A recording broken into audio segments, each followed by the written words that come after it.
he had his children. Say, way at. So they go.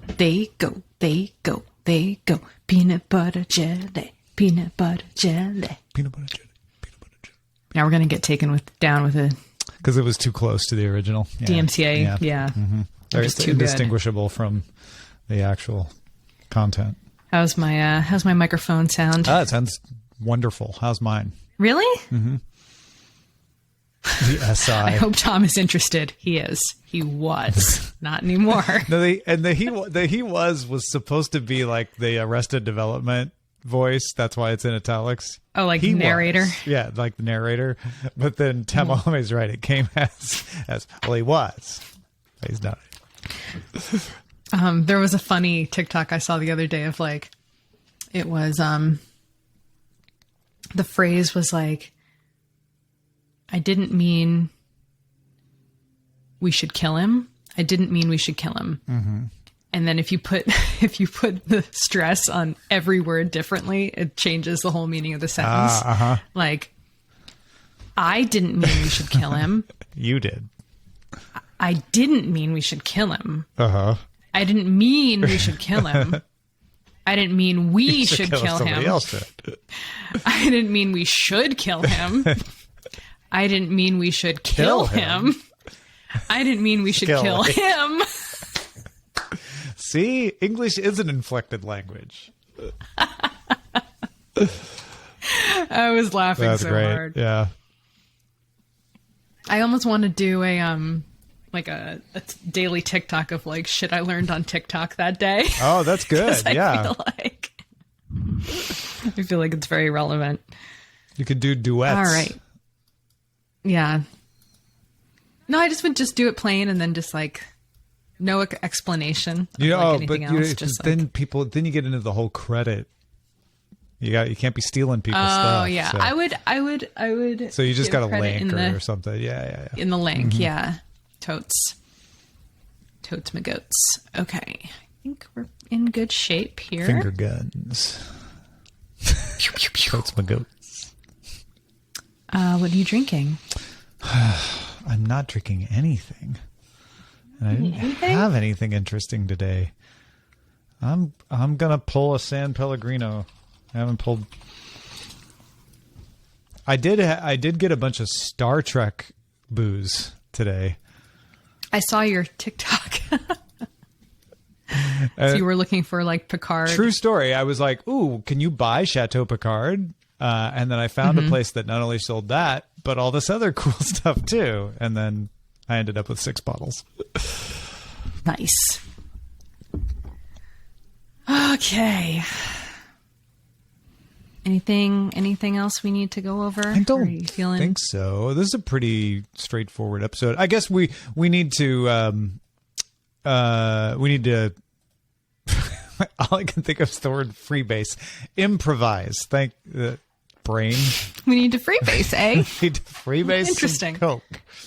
And then we'll be fine. Okay. No, we need to improvise on the March Madness stuff. Like I wrote just a little bit of an intro, but I figured we'd talk more about like, ooh, are we surprised by what won? And people are having fun with the predictions, and so there's more conversation implied than what I wrote.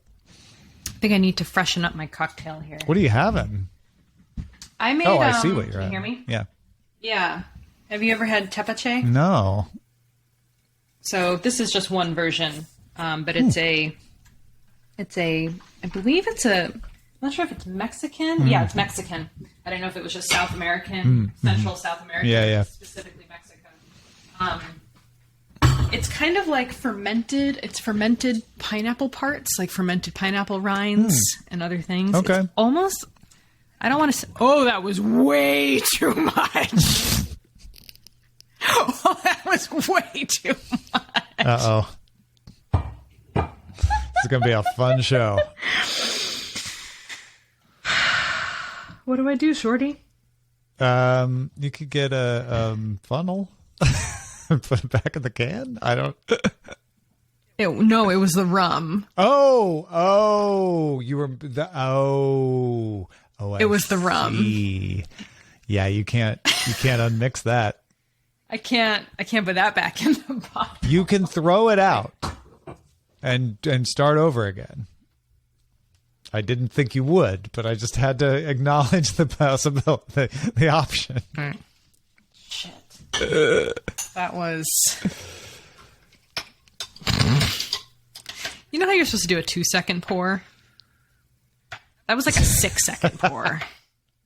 That was like... What actually happened was I forgot which thing I was pouring, and I thought I was pouring more soda. That's my story, and I'm sticking to it. Just try not to drink all of it before Quick Birds. Okay. This was supposed to be a refresh, a touch-up of the cocktail. This was not supposed to be like a Long Island iced tea. Christ. Belmont. All right, well, let's taste it at least. It's probably really strong, too. You know, it doesn't taste that bad. Uh-oh. Which is like... I can barely taste it. Yeah. Okay. All right. We're letting it ride, So, as Tom folks, Homey said. We're letting it ride. What are the odds that Veronica's still awake by the book discussion?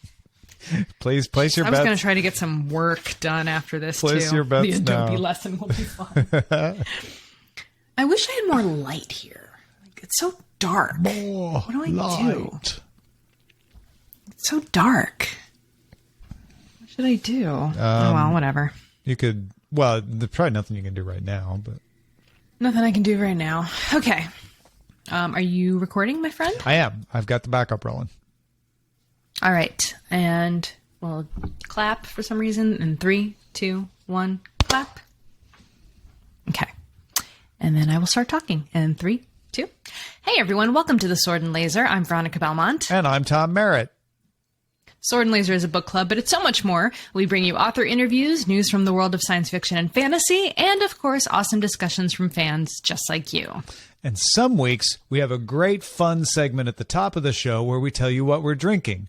And this week is one of those weeks, except I'm not drinking anything interesting. Are you drinking anything at all? Usually, I have something. Often, I will have had something, even if I'm not actually drinking it right at the moment, that is worth talking about and interesting. Today, all I've had all day is San Pellegrino. It's important to stay hydrated. Water. Water is all I've had today. I did get, so maybe I can tease ahead future What Are We Drinkings. I did get 6 bottles of Star Trek booze.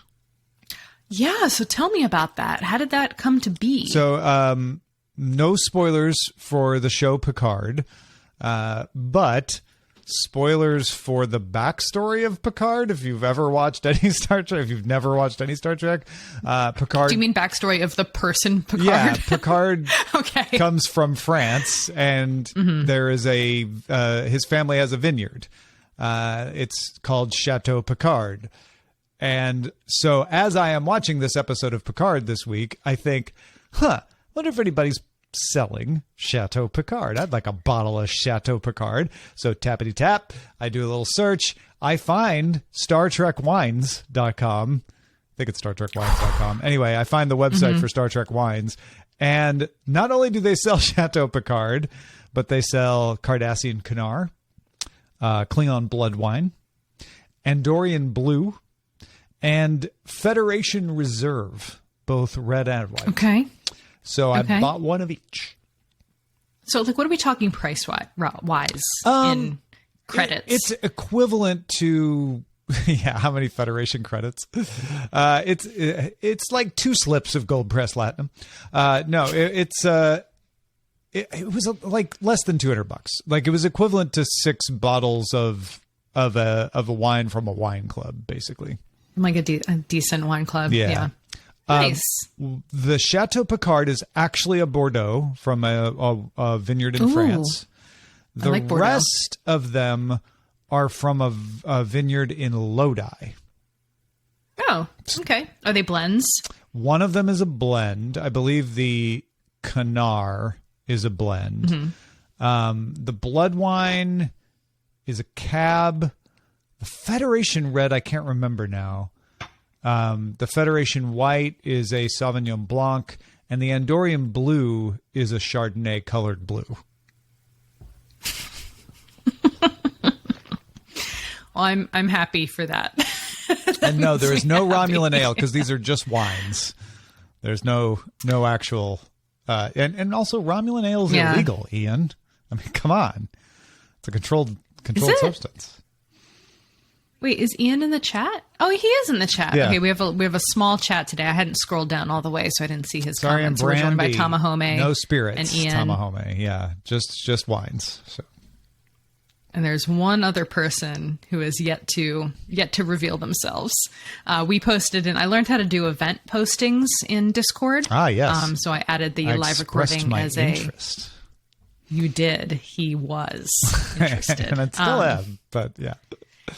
And so I'll do that. I'll try to remember to do that earlier next time. Anyway, or do it like in advance. Yeah. That's what I will be drinking someday. What are you drinking now, Veronica? I am drinking a tepache cocktail. Tepache is a Mexican fermented drink that is created from fermenting pineapple rinds and maybe other parts of the pineapple as well. Is that alcoholic like or is that just the mixer? It's like a kombucha. It's not like alcoholic really. Gotcha. Like it has some alcohol in it. Right, because it's fermented. But yeah, okay. Yeah. All right. So I added some rum. Because I bought I bought a bunch of these, the brand is called De La Calle, and it's all different types of flavored tepache. And, I was like, I bet these would make really good mixers. So I looked up on the Googles to see like what it would be mixed with. And there were a bunch of recipes that all included ingredients that I don't have. Oh. So I was like, all right, rum seems to be like the primary liquor that you could, and many people do mix it with. So I added some rum. It was really good. And then I went to top myself off before the show started. And I accidentally poured like half the bottle of rum into the glass thinking it was the soda. And I haven't even really started drinking yet. And so we'll see how I am by the end of the episode. Mm-hmm. Mm-hmm. Yeah, we were, there were bets being placed on whether Veronica will still be awake by the time we get to the book discussion if she keeps drinking that cocktail. So if you have access to the YouTube video for this podcast episode, you will see the exact moment when I make that hilarious mistake. And I was like, oh, all right. Gonna be one of those podcasts. Got it. And how? Well, shall we jump into the quick burns? Indeed. March Madness continues. We are into the third round now, so you can head to Sword and Laser, swordandlaser.com, click on March Madness. You can see the brackets there. Then click on the link to the polls if you want to vote on which books will advance to the next round. Thanks again, as always, to Rob, who does a great job collecting all the poll links, making them easy to find in the Goodreads forum and in the Discord. He collects all the stats for the first two rounds and makes it, and he'll do it for the other two as well. Make it really easy to find who's doing well and how they did and how many votes there are and all that good stuff. How are you feeling so far? We've got the first, second, fifth, and sixth seeds making it to the semifinals. In the sword final, it's Rivers of London versus A Master of Jinn. And in the laser final, it's Children of Time versus A Psalm for the Wild Built. Yeah, we are officially in the semifinals. So we've got two more. This round needs to end, and then we go into the finals, and then we'll have our winner. I feel like I don't want to color the voting, so I'm not going to give my predictions. Sure, I have a prediction. Yeah, yeah. I have a prediction for the two I think are going to make it to the finals. And this is not at all based on data. I haven't looked at any of the data.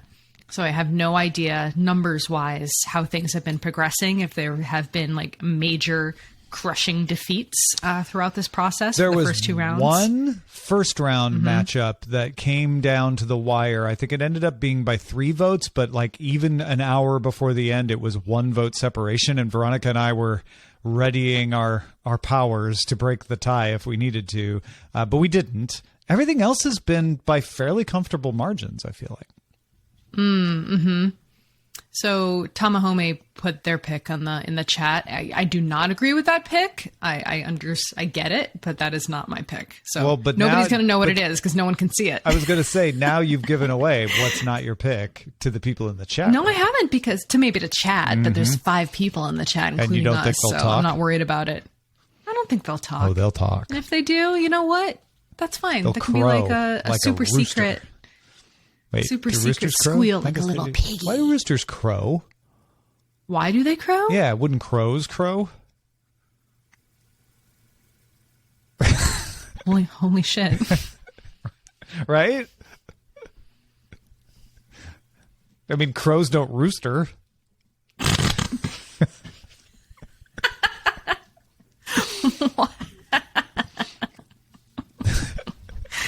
All right. Anyway. Well, on that note, Yes. on that note, That's that's an episode title. Write it down. Does the rooster crow? okay. Yeah, you got midnight. it. Good.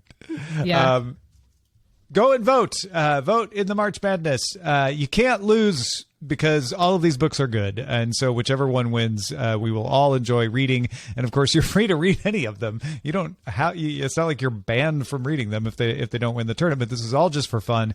I will say, I was surprised, and it's hard for me to say pleased, but I really thought Project Hail Mary would beat A Psalm for the Wild Built, and I'm a big Becky Chambers fan. I'm also a big Andy Weir fan, so it's kind of hard, but Right. I was pleased Yeah. that A Psalm for the Wild Built moved on. I wasn't pleased that Project Hail Mary had to lose, though. That's always the way with these things, right? Yeah, it's two. I would say two big names in our world. Mm-hmm. I think. I think That was the Becky star Chambers is matchup just of round 2, too. Yeah, totally. Absolutely. I think Becky Chambers just has a lot of like love. Like not that Andy Weir doesn't, but I think Right, there's a I know. lot See, of it's like, hard because you're like, well, but also, yeah. it's a different kind of thing. Like I think there's a lot of respect for Andy Weir and a lot of like affection for his books, but I think people like really love the characters. Oh God. Yeah, it's tough. That's why And The this one got the Martian, most yeah. votes in round 2 because it was people had opinions. Yeah. Yeah. Maybe. I don't know. It's super interesting. I'm kind of disappointed. I've been meaning to read The Library at Mount Char for a while, so I was hoping that would And that progress. one got the most votes altogether, according to Rob, in round 1, and then lost in round 2. So it just goes to show you never. Wow. never Yeah. know. Yeah. I will say, I feel like The Girl with All the Gifts, which was my wild card, I think that book is maybe just a little too outside of our normal realm. both wild cards lost, so that makes me think Yeah. that the wild card, First round. the wild card idea, maybe doesn't work. I don't know. Or maybe you should have two wild cards in each bracket, so one of the wild cards can at least advance. Oh, I see. Where you had one wild card in each, one sword, one laser, and they didn't play each One other. genre wild card. Yeah. Right. I see what you mean. So, yeah. Well, it's still exciting. It's Yeah, super fun. super fun. I was going to say And our we have seeds look normal too. Like if you were to see an actual basketball tournament, 1, 2, 5, and 6, 1, 2, 3, 4 never happens, right? So 1, 2, 5, and 6 feels pretty normal. It would be even more normal if it was like 1, 2, 5, and 13. Like that often happens too. How did you choose the seating? We picked our books and then I looked at what their votes, how many votes they had. And a lot of them were ties, okay. so it was just kind of random. But the top seeds were based on the number of nominations. Yeah, because Project Hail Mary was only 10th seeded. So Yeah. surprising. Anyway, okay, cool. Well, keep following along, keep voting. We're still in the middle of a voting round right now, so there's still time. We just had a voting round end yesterday.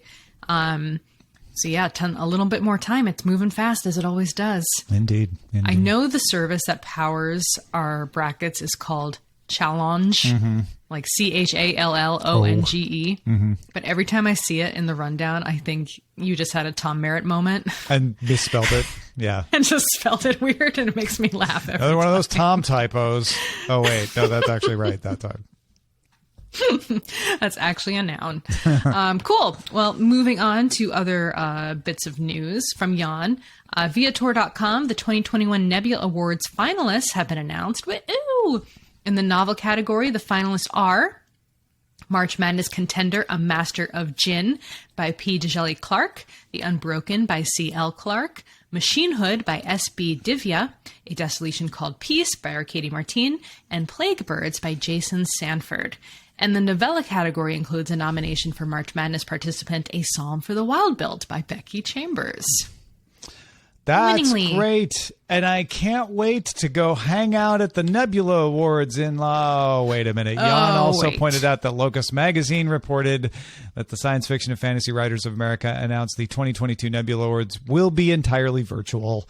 No in-person conference. I realize for most of you that doesn't even matter. And for many years, it wouldn't matter to us. If it's in Chicago, it'd be like, well, would we fly out there? Maybe not.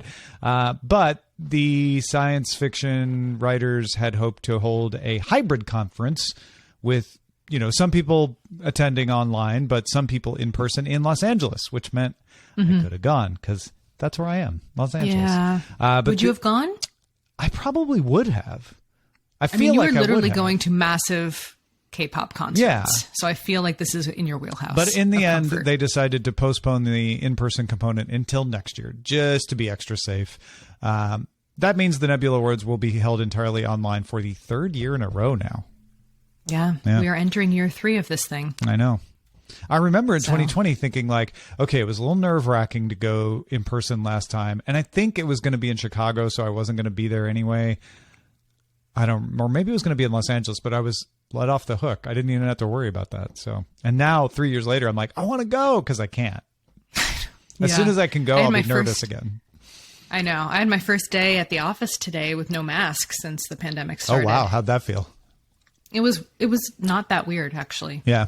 Like, it was a little bit nerve-wracking at first, and then it was like, oh, okay. Like, I wasn't in I didn't have any meetings with people, so we were all just kind of in the open floor plan. Yeah. But yeah, it was a little weird. We'll get used to it. Yeah. It's living with COVID. Yep.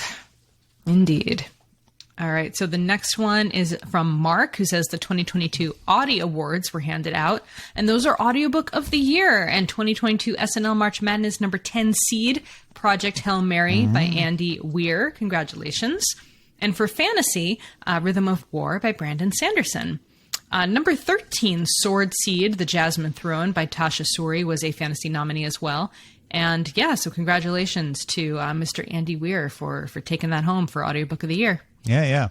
Audiobook. I did not listen to any of these yet, but I will probably. And I do want to note that Project Hail Mary was narrated by Ray Porter and published by Audible Studios. So always want to give credit to the narration because that always helps. For sure.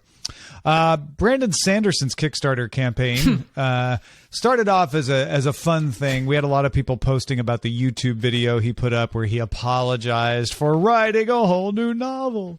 But the Kickstarter broke the record for most Kickstarter money raised in a 24-hour period. Paul says, I haven't read his stuff yet. Sounds up my alley, but I'm such a slow reader and so many other books to read that I just can't seem to justify spending the year of required reading time to get through one of his series.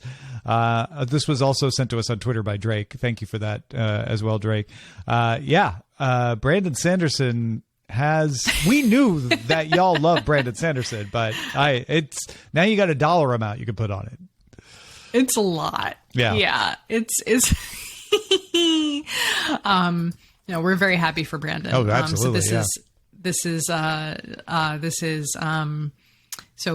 Kickstarter backers are going to get these four new novels that Brandon Sanderson is going to be self-publishing.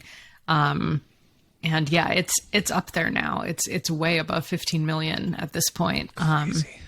And I saw a lot of feedback from authors on Twitter, both, kind of saying like, congratulations, but also this is kind of crazy.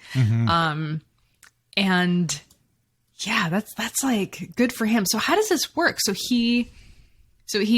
going through his bookstore too. So he can start sending out things like Book of the Month awards, other types of awards, but like that is so much money. It is, like and with taxes, it isn't, right? he gets like half of it, right? Well, it depends on how he does it. Okay. This is $15 million for him to publish the books. So, and all the expenses that go into publishing the books come out of that. And then he can issue himself royalty checks that often have taxes withheld. And my royalty checks do. So I assume Brandon could, even though it sounds weird that he's working for himself, he can issue himself his own royalty checks with taxes withheld and bring down the taxes a lot. But when you think about it that way, suddenly it's like, oh, it's $15 million for an entire publishing enterprise. And I'm guessing he's not, doing Lulu.com or. But he only wanted to raise $1 million. Yeah. I think he So thought now like, oh, it's I'll do a small print run for the people on Kickstarter and then I can sell it. Right now he's doing 15 million for a full, like you can start to do things that he wouldn't have needed to do before or would have had to fund himself before, like promotions and giveaways and appearances and stuff, flying places. I guess what I'm saying is, yes, he could have done it himself for $1 million and it would have worked.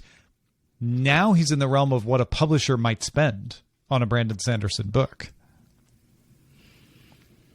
I have no idea. Yeah. I have no idea what a publisher would spend. Publisher folks, we know you can't divulge numbers, but write to us. Or where you work for. Feedback at swordandlaser.com and let us know like, oh yeah, that's in the realm of this kind of book launch budget wise. It'd be interesting to see the comps on that.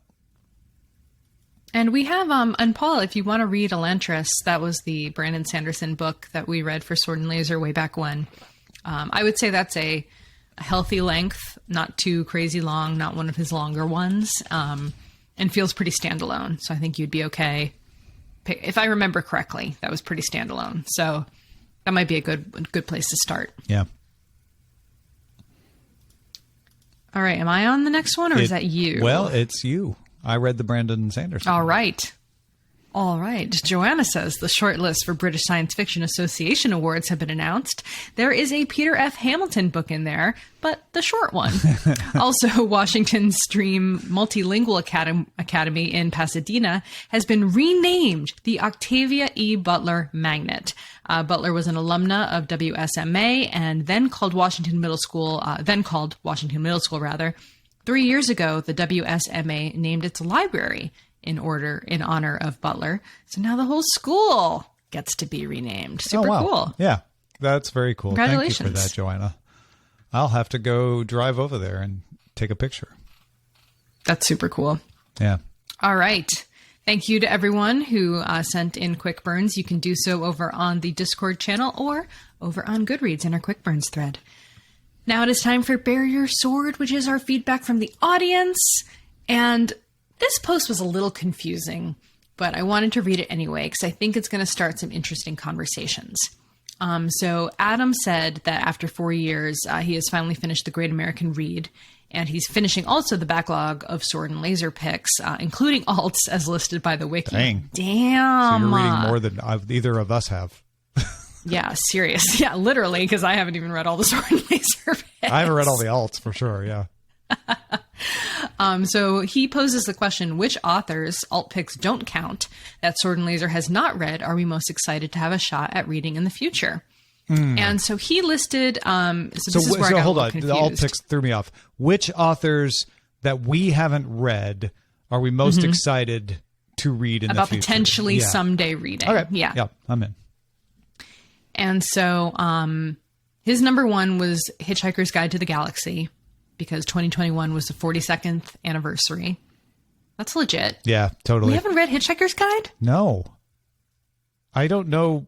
It's one of those that every time I go to pick it, there's some other thing that comes up where it's like, oh, but we really should read this. And we can always get to Hitchhiker's Guide, and that's kicked it down the road for years and years. That's happened to so many books that we have finally got around to reading, like Peter F. Hamilton, for instance. So we'll get there. We'll get there. But I too, Adam, am very excited to revisit that. I have read that novel countless times in my life, and same. will totally read it Not again. countless, but I have read it multiple times.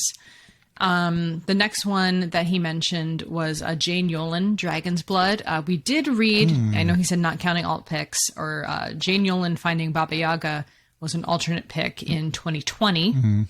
December 2020. I'm not sure why.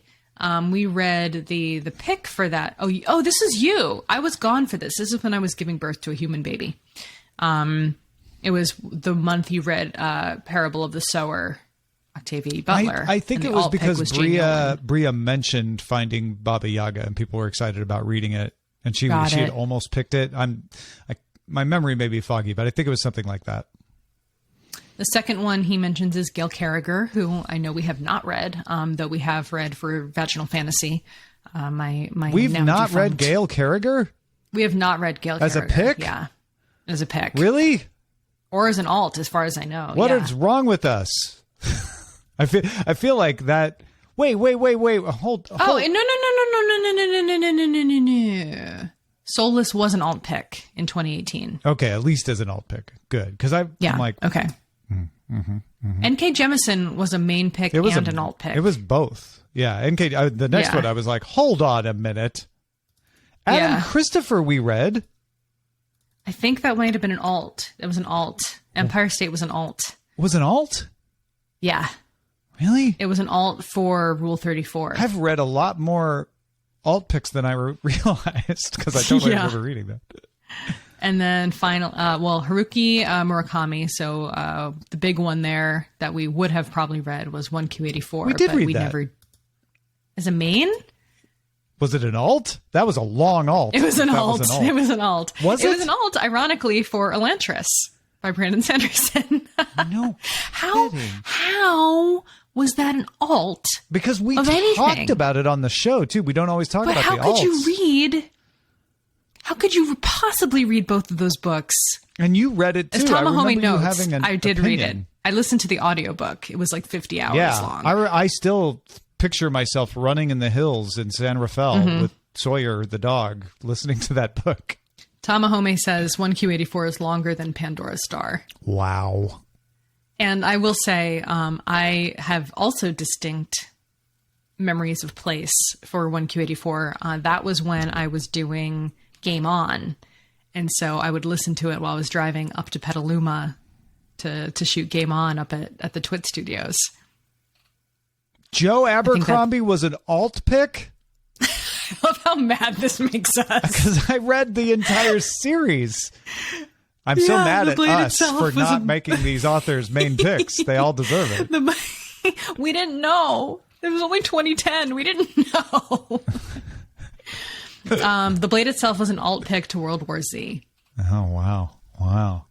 Well, I think some of these were back when we didn't do a book a month.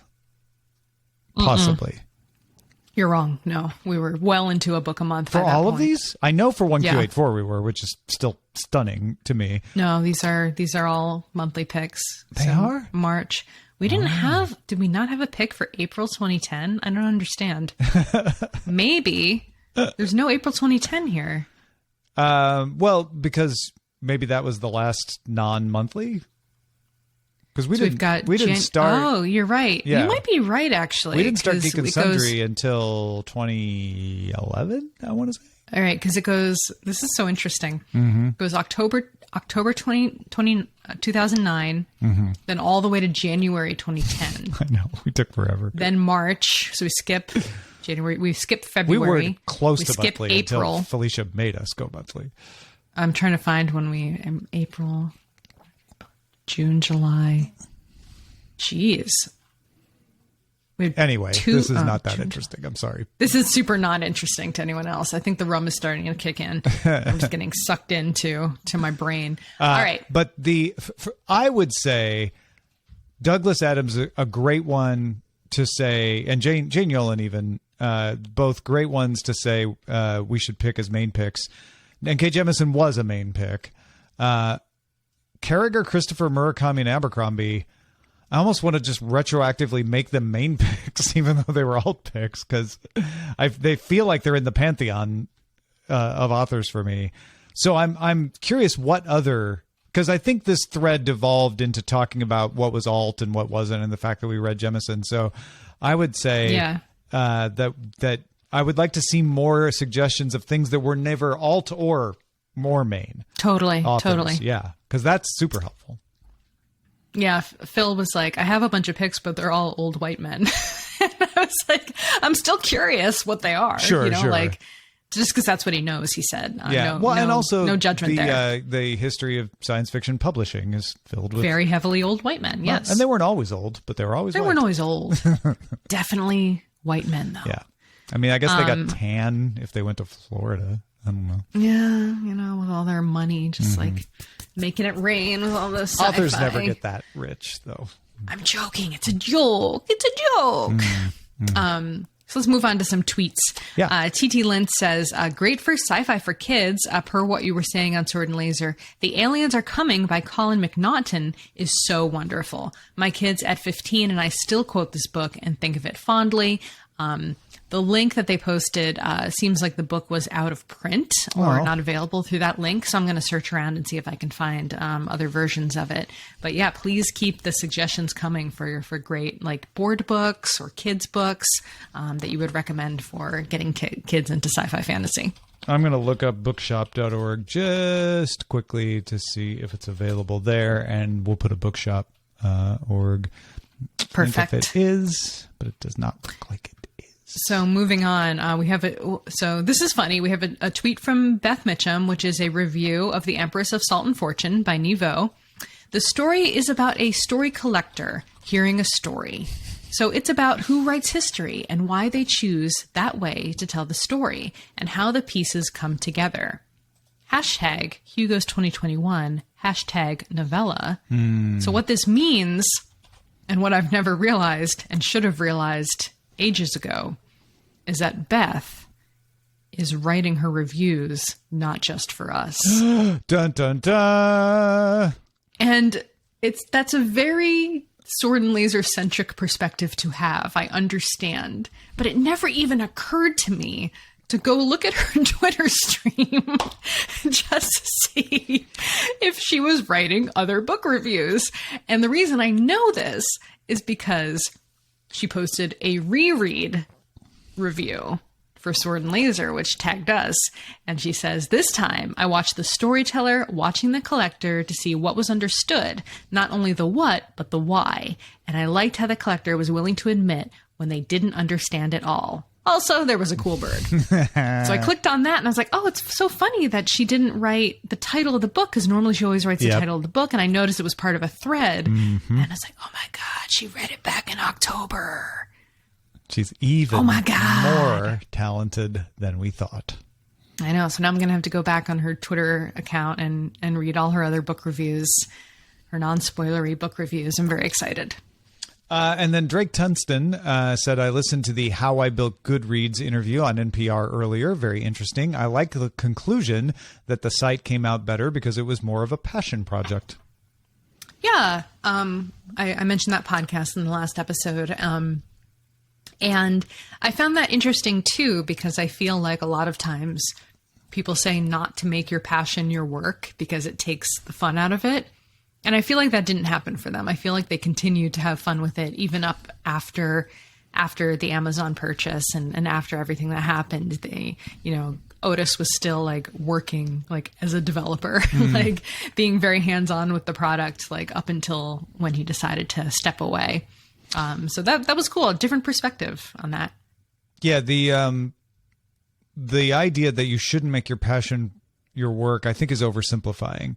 I think it's absolutely true that if you take something you enjoy and you make it your work, it changes it. So that it is not just a fun thing anymore. It becomes an obligation, but that's still the best kind of work. So yeah. I kind of don't like that advice. Don't make your passion your work. I'm like, no, figure out how to make your passion be also your work. But I also agree that it does change it, and that you also need to have things you do for fun. If you make if you're passionate, I'd say you should be passionate about the thing you work on. That's the best case scenario, like naturally passionate about it. But also you should have fun things that you do that are passionate about, that they have no pressure on them to feed you and clothe you. You know what I mean? Totally. this is a callback. I hadn't actually gotten the most recent number for Brandon Sanderson's Kickstarter, because the New York Times article said 15 million. It's now at 26.7 million. Oh, good. So update your estimates. Kickstarter your passion. Make your Kickstarter your passion. I was about to say something, and I'm not going to say it because it's not. Oh boy, nice. Is she going to stay awake for the book of the month discussion? Yeah, she is. Oh, good. She is. She is. Let's do it. I feel like he could write like this. I'm not going to say it. I'm not going to say it. Should we move on? I'm going to say it. Okay, let's move on. All right, let's talk about Pandora's Star by Peter F. Hamilton. The prologue is a conversation kicked off by Joanna. The prologue, of course, is the part of Pandora's Star. We're not being spoilery here, so I won't say what happens. If you haven't read the prologue, come on. It's the first chapter. It's not even the first chapter. But that's fair. You know how that goes. When you're not being spoilery, you're not being spoilery. So I'm not going to talk about what happens in the prologue, but it's funny. I think Joanna's right. It's super funny. It's funny and it's unexpected, and the rest of the book is nothing like that. So Joanna called that out and said, years after I read Pandora's Star, even thinking about the prologue makes me laugh. Yeah, I agree 100%. And I remember reading the prologue. I was like, oh, the book is like this? Oh, it's like, it's got that like vibe to it. Mm-hmm. And then I read the first chapter. I was like, oh, no. No. In fact, I agree with William that the prologue reads like a golden age sci-fi story with a twist. And then the rest of the book is like, as if that sci-fi story had the short story had been written, and then they're like, oh, let's turn that into an entire novel or two, or 12, depending on how you look at it. But yeah, I thought that was a really good. Yeah. I thought that was a really good observation from Joanna. When I first read this post, I got confused with between epilogue and prologue. And I don't even remember if there was an epilogue, but the last chapter, I was like, oh, we're just going to talk about that last chapter, huh? I'm ready. And I was like, oh, no, we mean the beginning, not the end. But we'll talk more about that at the end. Yeah. Oh, I know. Again, I know. We will be spoilery next episode. Later. We're safe for now. Later. For now. Plenty of time. Well, we do have a thread from Ian about influences. He says, I found the world building and style of Pandora's Star very reminiscent of several authors I've read over the years. Okay. Just making sure there's no spoilers in here. The prologue introduced us to Nigel and Aussie, who could have walked out of the pages of one of E.E. Doc Smith's book, The Skylark of Space being the obvious candidate. This is especially true when, spoiler, it's a shame that he wasn't influenced by the brevity of Smith's books. Morning Light Mountain even resembles a chloron in some respects. Chloron, I don't know what that is, so it's not a spoiler to me. The other great influence is, of course, Robert A. Heinlein in multiple places, from the space armor and the oversexed female protagonists like Melanie. This influence leads to a lot of the ick factor in the book, dirty old men with stables of young, attractive wives. The big dumb objects could have come straight out of Niven's Ringworld or Clark's Rendezvous with Rama. The more recent influences were, of course, Ian M. Banks' The Culture. The historical influence of the book is the American Gilded Age. The use of a new technology, the railroads, to expand into the West to generate obscene fortunes for several families is so glaringly obvious that the influence is not really concealed. I am interested in any other influence or parallels that stand out to other readers. Great post, Ian. Ruth said that the ick factor is what caused her to lem the book. That and the fact that the pacing is super slow, which we'll get to. She did like the idea of space trains, though, and the Gilded Age in space vibes. And Rick pointed out that if you like trains in space, you should check out Night Train to Rigel by Timothy Zahn. And I would point out that you should perhaps check out The Great North Road by Peter F. Hamilton, which is full of space trains and detectives.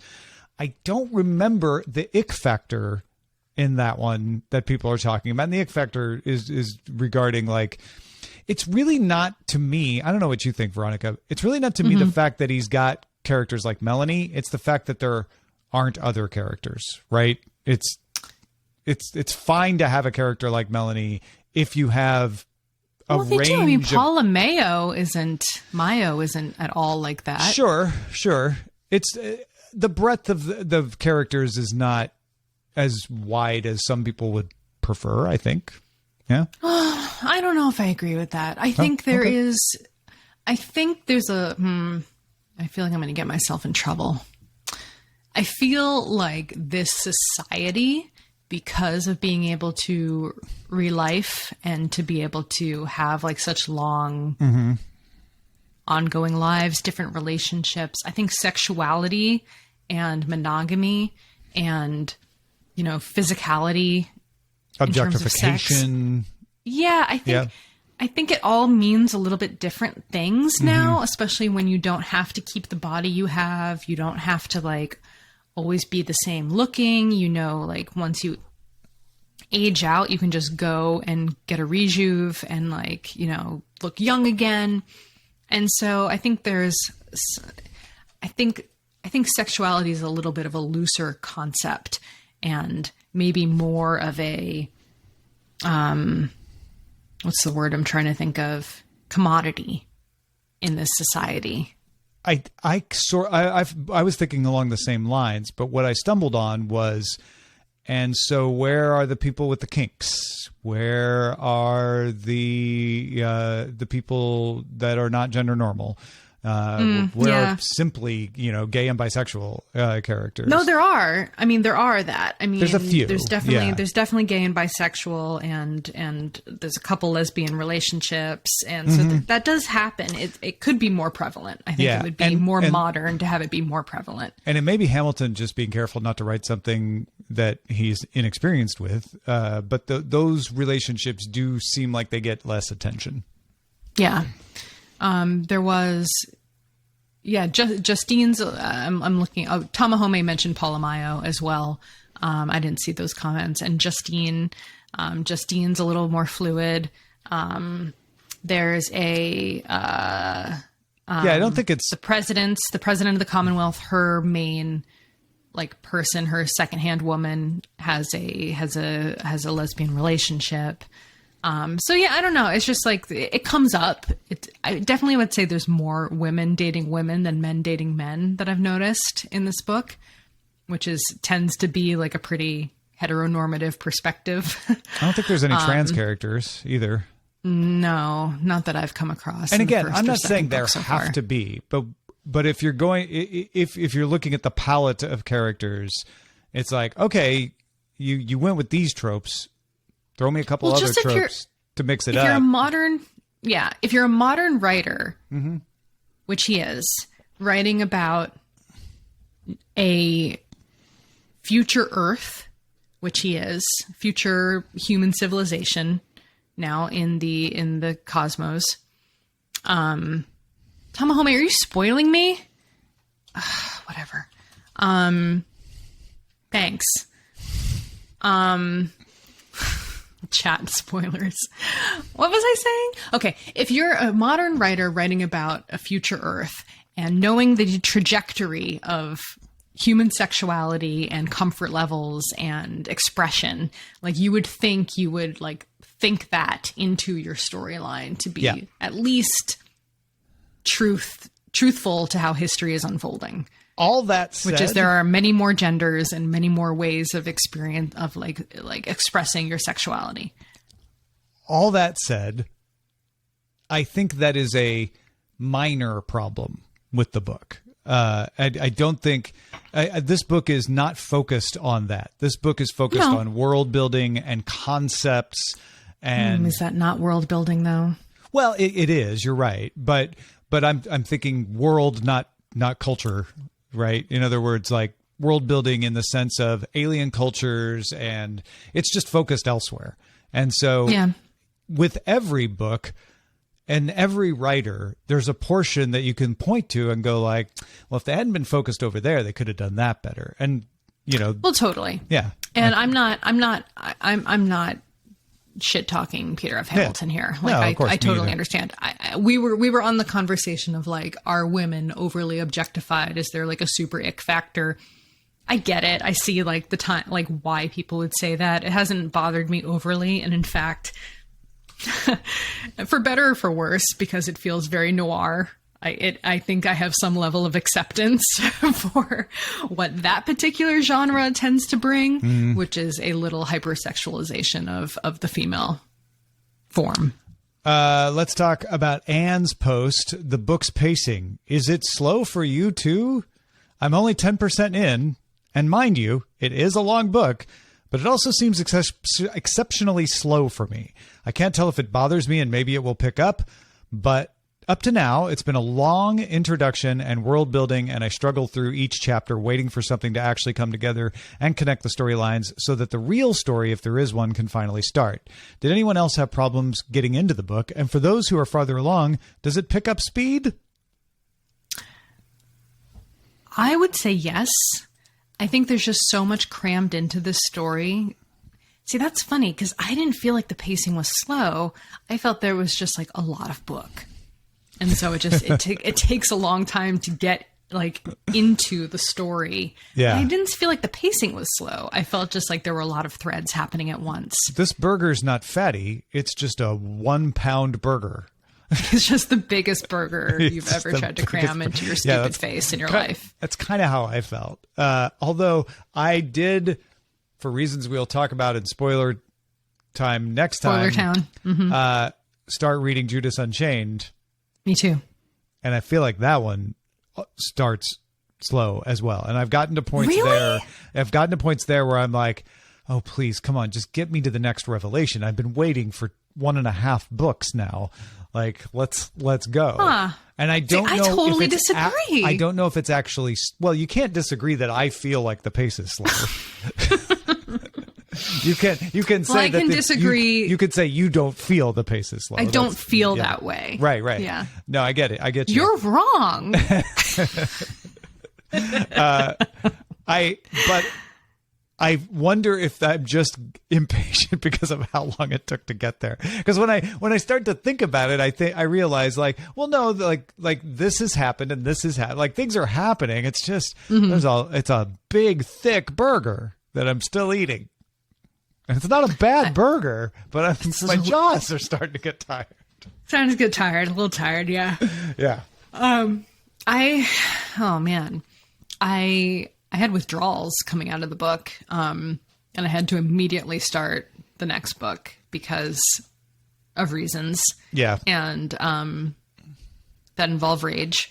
And also, I had gotten so used to hearing the voice in my head reading this book, like I had to keep going. It was almost like a comfort thing. I'll put it this: I was very excited to start reading something else to vary the voice in my head, and then I got to the end, and as we discussed on text message, I also was compelled to continue, and that's not a bad thing. But I think there is a part of me that's like, oh my gosh, tell me what happens, for goodness sake. Yeah. Even if you're telling me beautifully, I just want to know what happens. It's really good. I mean, it is It's really well dense and it's so well written. And I can't even imagine writing a book. Like, this is one of those books and I'm like, how even does someone write a book like this? And there's several conversations I noticed on Goodreads where people are saying, well, this part didn't make any sense or it didn't connect. And then they will come back or someone will point out like, oh no, it connects just much farther down. Sweet. Like nothing is thrown away. If you think like, why did they do that? You're going to find out at some point. Right. Well, Tazzy Dave has a really great example of one of those scenes further down in the thread. And I don't want to read it now because I think it is, well, I'll just say okay. I can read it without spoiler. Okay. He says, I thought the Justine flying scene was amazing.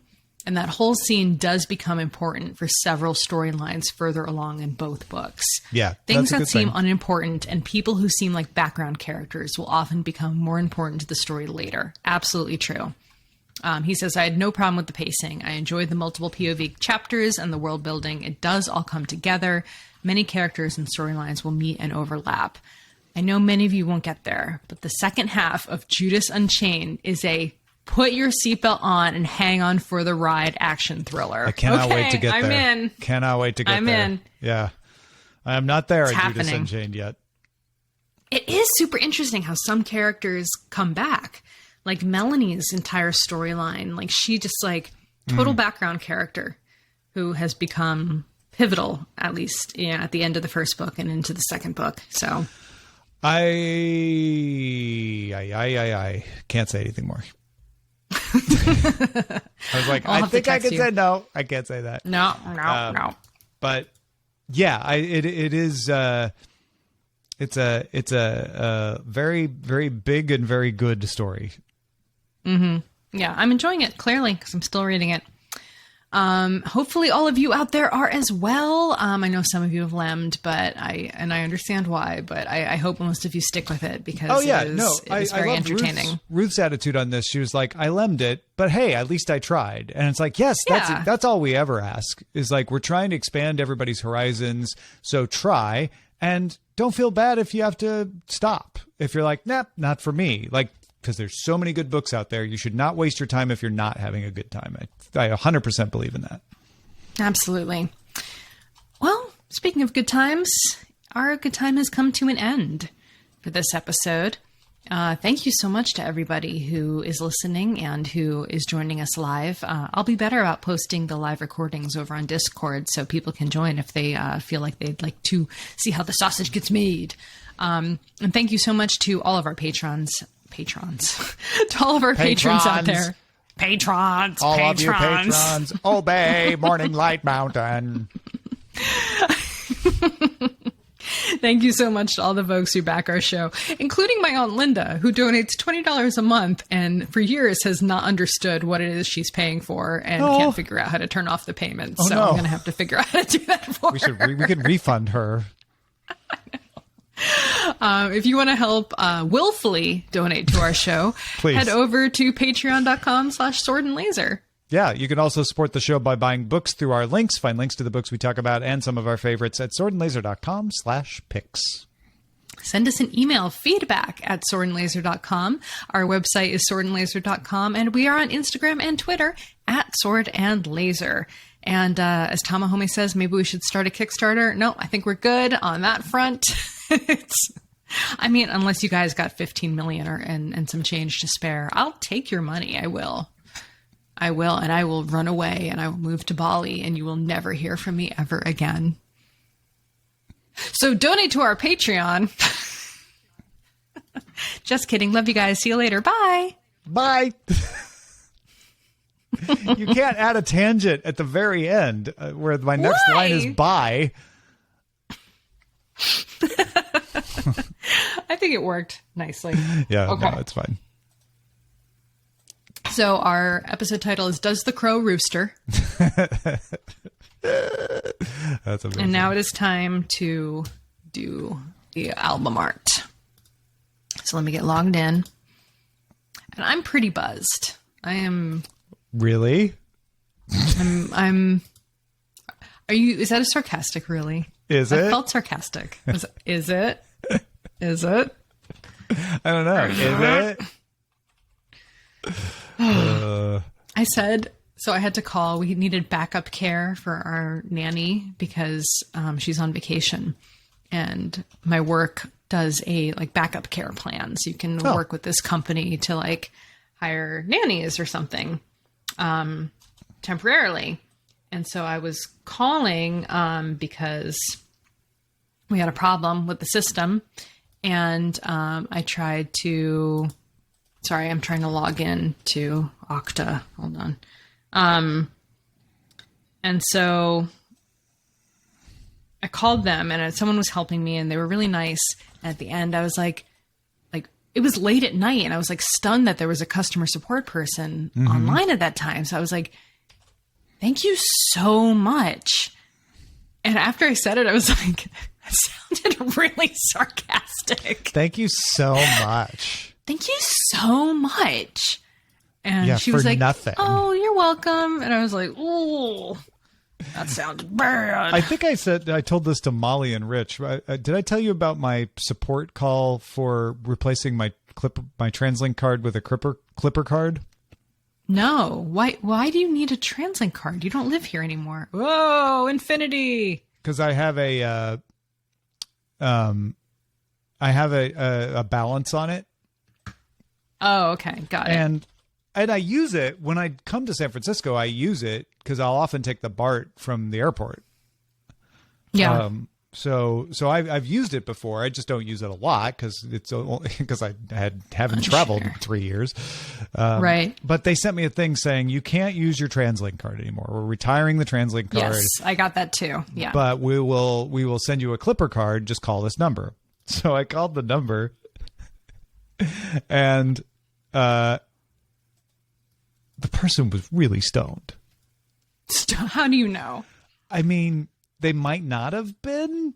Yeah. I don't actually know, but I kind of feel like it's the only explanation. And it was the best support call ever.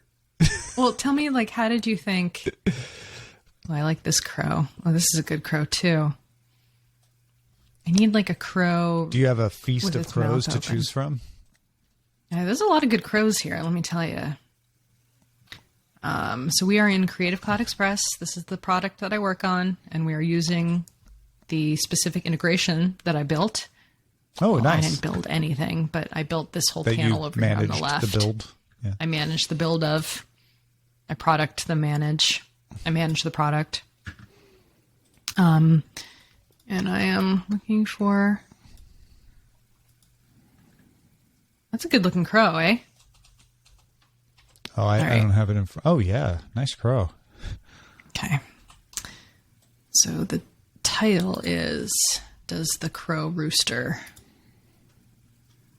Here comes the 4:32. crowster.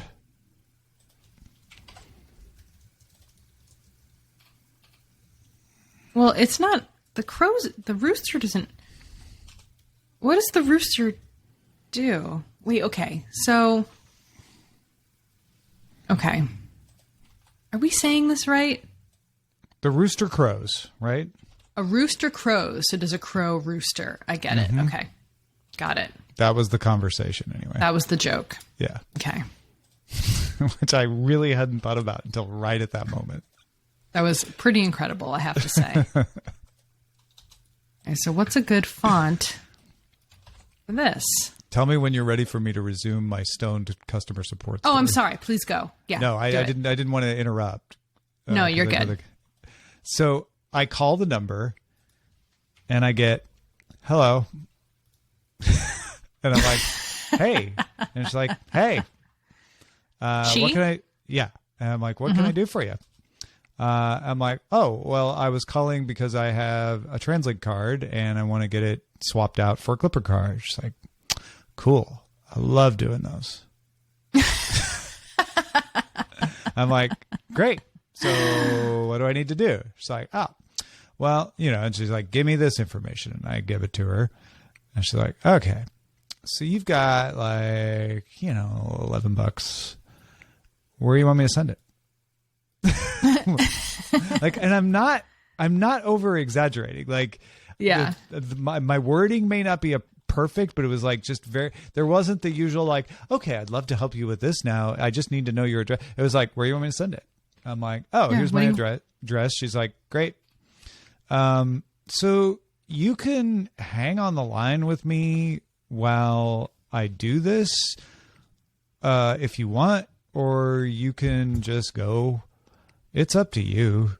Or you can just trust me that this thing is going to happen. And I was like, cool. Like, I don't need to sit here and wait for you to tell me a page refreshed. So I'll let you get about your day. And she's like, cool. All right. Have a good one. And it's like, Nice. never any like, thank you for calling, blah, blah, blah. But the one thing when I was like, did I call the right place? Am I getting effed with?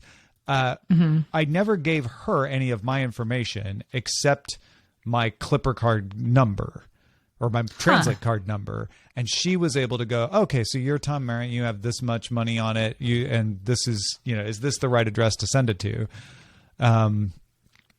in a much Yeah. more stoner way. Like, okay, so you're Thomas Merritt, and it looks like you got like $11 on it. Like, it was like that, but it was like she had the right info. So I'm like, okay, Right. she obviously has access to the system. So if she's hacked in, I'm in more trouble than just a weird phone call. I'm like, yeah, no, it's fine. And then my Clipper card came. No problem. Nice. Yeah.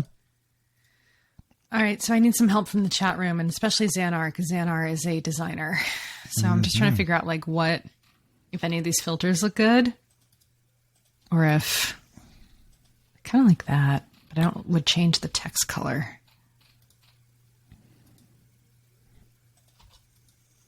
I don't know. Do we have any feelings? She did not ask about K-pop. Demo me. I kind of like this blue. I'm gonna need to change text color because I don't like that. Have to move. Yeah, a window. Xander likes Oh, the blue yeah. too. Okay, all right. Yeah, the blue's cool. Kind of like that.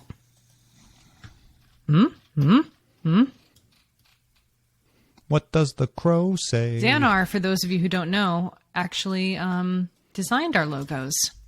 Exactly. If you like our logo, thank Xanar.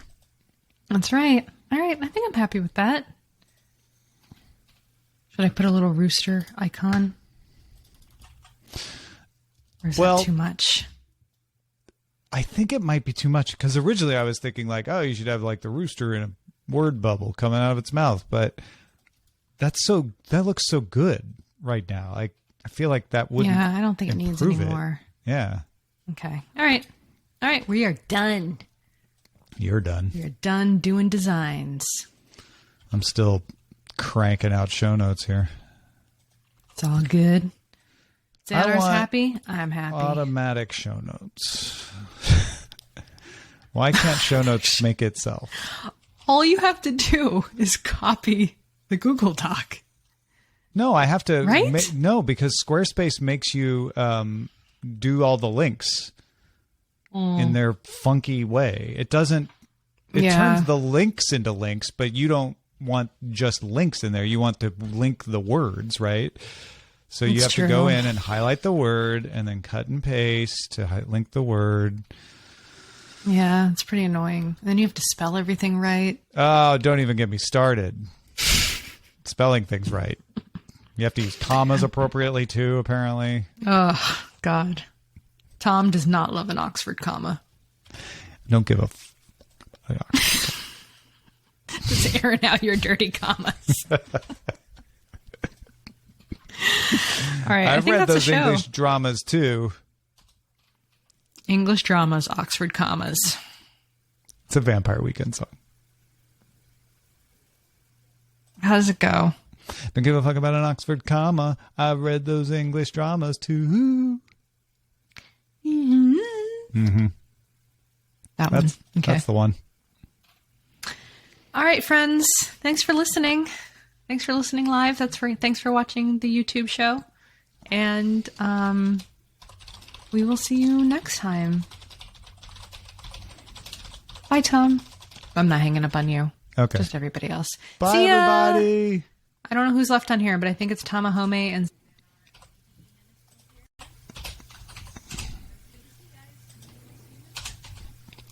Thanks, everybody. Bye.